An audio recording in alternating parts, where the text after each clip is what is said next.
அன்பான செவ்வாய்க்கிழமை என் அன்பு சகோதர சகோதரிகளே எல்லாரும் எப்படி இருக்கிறீங்க? சுகமாக இருக்கிறீங்களென்று நாங்கள் நம்புகிறோம். சிரிப்பு, புன்னகை.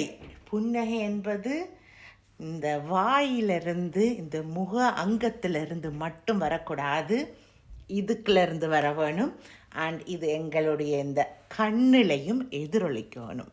ஓகே, சிரிக்கிறது, புன்னகைக்கிறது மனசார நாங்கள் ஒவ்வொரு நாளும் செய்ய வேண்டிய ஒரு செய்கை.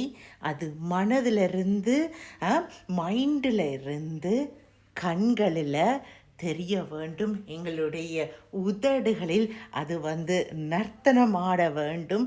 அண்ட் அது மட்டும் இல்லை, அது எங்களுடைய செய்கைகளிலும்